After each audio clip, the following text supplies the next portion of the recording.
ఇక్కడ మీకు Samsung Galaxy S24 ఉంటే వేరే ఇక్కడ వచ్చేటప్పటికే మీకు OnePlus 12 ఉంది. సో ఇంచుమించు రెండు కూడా ఆల్మోస్ట్ ఆల్ సిమిలర్ ప్రైసింగ్ తోనే మనకు రావడం అయితే జరుగుతుంది. సో ఈ రోజు ఈ ఎపిసోడ్ లో దీనికి సంబంధించినటువంటి డీటెయిల్డ్ కంపారిజన్ తో పాటు నార్మల్ రెగ్యులర్ స్మార్ట్ ఫోనా లేదా ఏ స్మార్ట్ ఫోన్ అనేది చూసేద్దాం. Hi, this is Vasu again signing in. Welcome to my channel Vasu tech vlogs. First of all ఈ రెండిటికి సంబంధించినటువంటి డిజైన్ అండ్ బిల్డ్ గురించి మనం మాట్లాడుకుందాం. రెండు కూడా యూనిక్ కస్టమర్స్ ని టార్గెట్ చేస్తూ లాంచ్ చేశారు. ఒకటి వచ్చేటప్పటికి మొబైల్ ఫోన్ కొంచెం పెద్దగా బిగ్గర్ సైజ్ లో ఇష్టపడే వాళ్ళ కోసం, మరొకటి వచ్చేటప్పటికే కాంపాక్ట్ గా చేతిలో ఇమిడిపోయే వాళ్ళ కోసం, ముఖ్యంగా ఆండ్రాయిడ్ లో ఐఫోన్ కైండ్ ఆఫ్ బిల్డ్ కావాలనుకుంటున్నారు, అది కూడా సింగిల్ హ్యాండ్ తో ఆపరేషన్ చేయాలనుకుంటున్నారు అన్నట్లయితే గనక కాంపాక్ట్ మొబైల్ ఫోన్స్ ఇష్టపడే వాళ్ళు ముఖ్యంగా వాళ్ళకి వేర్ సామ్సంగ్ బెటర్ ఆప్షన్ అయ్యేటువంటి అవకాశం అయితే ఉంది. అండ్ రెండిటిలో కూడా ఫ్రంట్ ప్రొటెక్షన్ వచ్చేటప్పటికే Corning Gorilla Victus glass protection అయితే ప్రొవైడ్ చేయడం జరిగింది. వన్ ప్లస్ లో మీకు బ్యాక్ సైడ్ వచ్చేటప్పటికే కార్నింగ్ గొరిల్లా గ్లాస్ వర్షన్ 5 ని తీసుకొస్తే వేరే ఇక్కడ మనకి బ్యాక్ సైడ్ కూడా Corning Gorilla Victus 2 glass protection మనకు ప్రొవైడ్ చేశారు. వేర్ వన్ ప్లస్ లో IP65 రేటింగ్ మన ముందు తీసుకొస్తే వేరే ఇక్కడ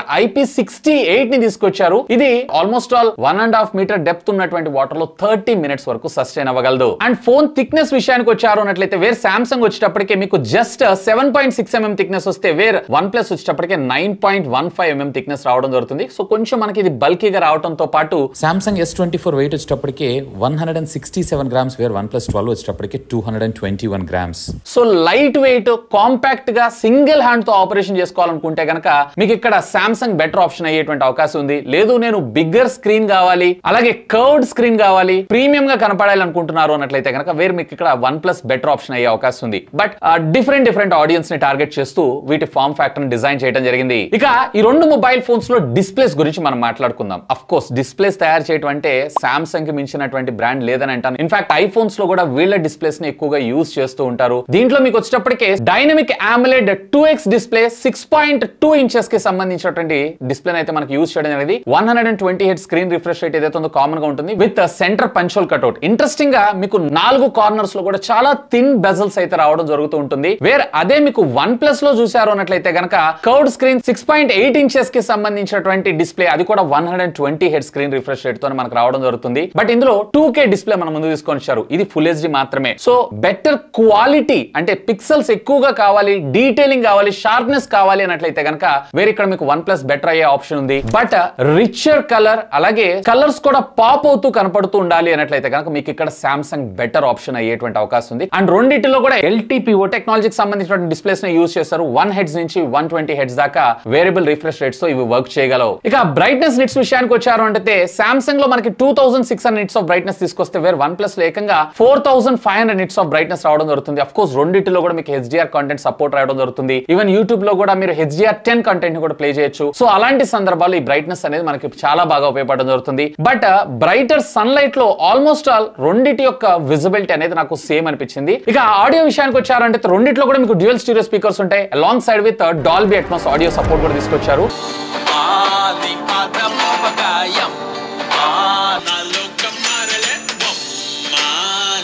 అఫ్ కోర్స్ ఆల్మోస్ట్ ఆల్ రెండిటిలో ఆడియో క్వాలిటీ కూడా సేమ్ గానే ఉంటుంది. ఇక మెయిన్ ప్రాసెసర్స్ గురించి మనం మాట్లాడుకుందాం. ప్రాసెసర్ లో రెండు కూడా ది బీస్ట్ అని చెప్పొచ్చు. అంటే ఎగ్జినోస్ సామ్సంగ్ వాళ్ళ ఓన్ మేక్ తోటి ప్రాసెసర్ అయితే డిజైన్ చేయడం జరిగింది. అండ్ ఇక్కడ క్వాల్కమ్ స్నాప్ డ్రాగన్ సంబంధించినటువంటి 8 Gen 3 ని మన ముందు తీసుకొచ్చారు, TSMC మేక్. కాకపోతే ఇక్కడ మీకు వన్ ప్లస్ లో వచ్చేటప్పటికే ఆక్టో కోర్ ప్రాసెసర్ వస్తే వేరే ఇక్కడ మీకు డెకా కోర్ ప్రాసెసర్స్ రావడం జరుగుతుంది. సో పెర్ఫార్మెన్స్ వైడ్ గా చూసారు అన్నట్లయితే కనుక, అంటే నేను నార్మల్ గా ఏదో చెప్పడం కాదు, ఆంటిట్యూడ్ బెంచ్ మార్క్ స్కోర్స్ అలాగే గీక్బెంచ్ స్కోర్స్ ని బేస్ చేసుకొని చెప్తున్నాను. పెర్ఫార్మెన్స్ వైడ్ గా మీకు ఎగ్జినోస్ ఏదైతే ఉందో బెటర్ పెర్ఫార్మెన్స్ ఇవ్వడం జరుగుతుంది compare to Qualcomm snap dragon 8 Gen 3 కన్నా, ఎందుకంటే ఇది డెకా కోర్ కాబట్టి. గీక్బెంచ్ స్కోర్స్ విషయానికి వచ్చారు అంటే సామ్సంగ్ S24 సింగిల్ కోర్ లో 1976 అలాగే మల్టీ కోర్ లో 6200 గా స్కోర్ చేస్తే వేర్ వన్ ప్లస్ వచ్చేటప్పటికే కేవలం 941 అలాగే మల్టీ స్కోర్ లో వచ్చేటప్పటికే 4877 గా స్కోర్ చేయడం జరిగింది. సో ఇక్కడ మీకు మేజర్ డిఫరెన్స్ కనిపెట్టడం జరుగుతుంది. బట్ ఆంటిట్యూడ్ బెంచ్ మార్క్ స్కోర్స్ లో మాత్రం ఆల్మోస్ట్ ఆల్ సిమిలర్ అని చెప్పొచ్చు.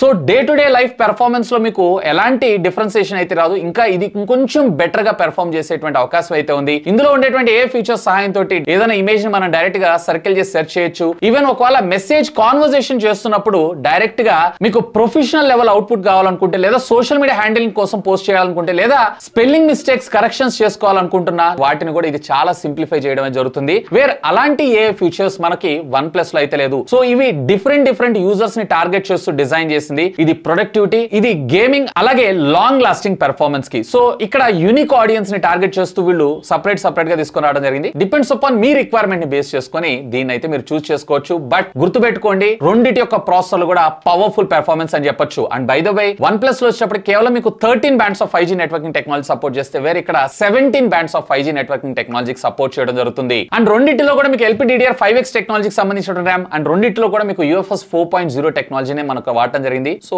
ఆల్మోస్ట్ ఆల్ సిమిలర్ అని చెప్పొచ్చు. ఇక రెండిటిలో కూడా మనకి Android 14 out of the box, కానీ ఇందులో మనకి One UI రావడం జరుగుతుంది. సో ఇందాక నేను మీకు చెప్పినట్లు ఏ ఫీచర్స్ తో పాటు దీంట్లో మనకి డిఫాల్ట్ డైలర్ కూడా మనకి సామ్సంగ్ డైలర్ తో పాటు ఈసారి వీళ్ళు AI తో ఇంటిగ్రేట్ చేస్తూ లైవ్ ట్రాన్స్లేట్ ఫీచర్ ఇచ్చారు. ఫర్ ఎగ్జాంపుల్ అవతల వాళ్ళు మనకి ఇంగ్లీష్ లో మాట్లాడుతున్నారు అన్నట్లయితే కనుక అది లైవ్ గా మనకి హిందీలో ట్రాన్స్లేట్ అవడం జరుగుతుంది. బట్ దీంట్లో తెలుగు, ఉర్దూ లేదన్నట్లయితే కస్టమైజ్డ్ రీజనల్ లాంగ్వేజెస్ అయితే ఇంకా తీసుకొని రాలేదు. మేబీ వీళ్ళు ఫ్యూచర్ వచ్చేటువంటి అప్డేట్స్ లో మరిన్ని లాంగ్వేజెస్ కూడా యాడ్ చేసేటువంటి అవకాశం ఉంది. వేర్ OnePlus లో ఇలాంటి ఫీచర్స్ అయితే లేవు. ఇక అప్డేట్స్ విషయానికి వచ్చారు అంటే వేర్ OnePlus వచ్చేటప్పటికే 4 years of major security updates అలాగే 5 years ఆఫ్ సెక్యూరిటీ ప్యాచెస్ ని మనం ముందు తీసుకొస్తే వేర్ సామ్సంగ్ ఏకంగా 7 generations ఆఫ్ OS అప్గ్రేడ్స్ ని అలాగే 7 years of operating system security patches ని మనకు ప్రొవైడ్ చేస్తారు. సో ఇక్కడ మాత్రం సామ్సంగ్ నిజంగా ఏ బిగ్ లీప్ తీసుకుందని చెప్పొచ్చు compared to not only OnePlus, rest of the Android phones అన్నిటితో కంపేర్ చేశారు అన్నట్లయితే. ఇక కెమెరా డిపార్ట్మెంట్ విషయానికి వచ్చారు అన్నట్లయితే కనుక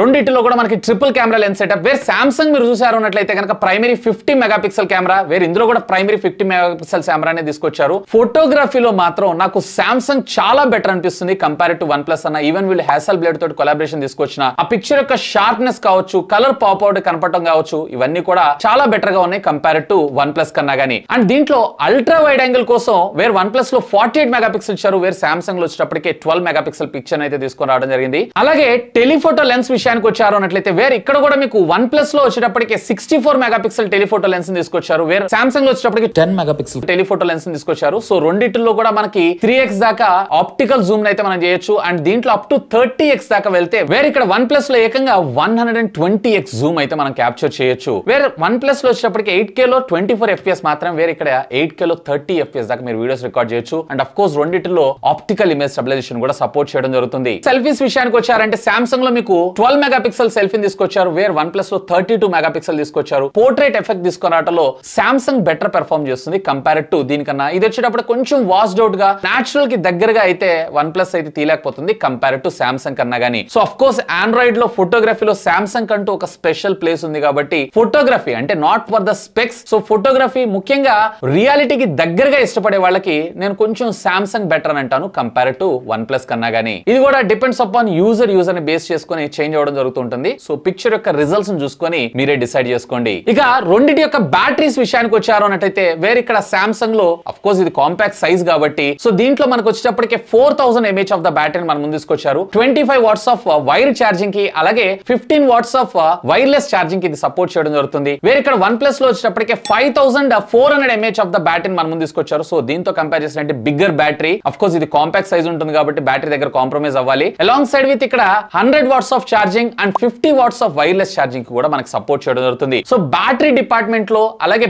బ్యాటరీ బ్యాకప్ డిపార్ట్మెంట్ లో మీకు OnePlus కొంచెం బెటర్ గా ఉండేటువంటి అవకాశం ఉంది కంపేర్ టు సామ్సంగ్ కన్నా గానీ. కానీ ఇక్కడ మీరు దృష్టిలో పెట్టుకోవాల్సిన విషయం ఏంటంటే OnePlus లో మీకు charger out of the box మనకు ప్రొవైడ్ చేస్తున్నారు, వేర్ సామ్సంగ్ లో మనం ఎడిషనల్ గా పే చేసి పర్చేజ్ చేయాల్సి ఉంటుంది. ఇక వైర్ అండ్ వైర్లెస్ ఫీచర్స్ విషయంలో ఆల్మోస్ట్ రెండు సేమ్. రెండిట్లో Wi-Fi 7 ఉంటుంది, డ్యూయల్ బ్యాండ్ Wi-Fi ఉంటుంది. బ్లూటూత్ వర్షన్ విషయానికి వచ్చారంటే సామ్సంగ్ గెలాక్సీ S24 లో వచ్చేటప్పటికే మీకు 5.3 వస్తే వేర్ OnePlus లో వచ్చేటప్పటికి మీకు 5.4 రావడం జరుగుతుంది. రెండిట్లో NFC ని కూడా ఇంటిగ్రేట్ చేశారు. బట్ మీకు OnePlus లో IR బ్లాస్టర్ ఉంటుంది, వేర్ సామ్సంగ్ లో IR బ్లాస్టర్ అయితే ఉండదు. అండ్ రెండిట్లో అన్ని సెన్సార్స్ తో పాటు A based face unlock and under display fingerprint scanner ని కూడా మనకు ప్రొవైడ్ చేశారు. ఆల్మోస్ట్ ఆల్ రెండిట్లో కూడా యూనిక్ కైండ్ ఆఫ్ ఫీచర్స్ ఇచ్చారు. బట్ సాఫ్ట్వేర్ ఎక్స్పీరియన్స్ ఫీచర్ విషయానికి వచ్చారు అన్నట్లయితే కనుక వేర్ నాకు OnePlus ఆక్సిజన్ ఆపరేటింగ్ సిస్టమ్ కన్నా కానీ సామ్సంగ్ గెలాక్సీ One UI 6 ఏదైతే ఉందో స్మూత్ ఉంది అండ్ ఇంట్రెస్టింగ్ గా ఉంది. ఎందుకంటే దీనిలో ఉన్నటువంటి AI ఫీచర్స్ కారణంగా. సో ఆ AI ఫీచర్స్ మేబీ వీళ్ళు ఫ్యూచర్ లో తీసుకొచ్చే అవకాశం ఉంది. బట్ యాజ్ ఆఫ్ నో అయితే నాకు ఎక్స్పీరియన్స్ పరంగా సామ్సంగ్ బెటర్ అనిపించింది. ఇక ఫైనల్ గా ఈ రెండిట్లో ఏ మొబైల్ ఫోన్ తీసుకోవాలి? రెండు కూడా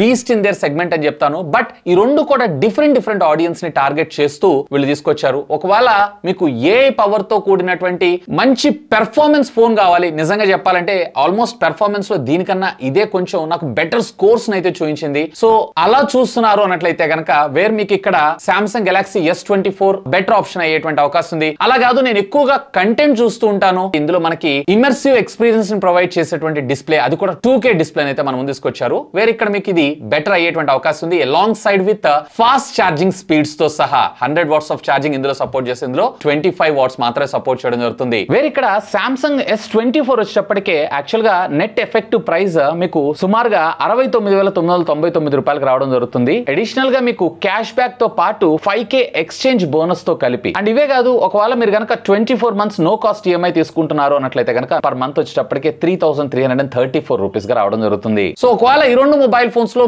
మీరు ఏదైనా ఒక మొబైల్ ఫోన్ పిక్ చేయాలనుకుంటే ఏం పిక్ చేస్తారో లెట్ మీ నో. ఖచ్చితంగా కింద ఉన్నటువంటి కామెంట్ సెక్షన్ లో కామెంట్ చేయండి. That's all for today. This is Vasu signing off. Have a great day.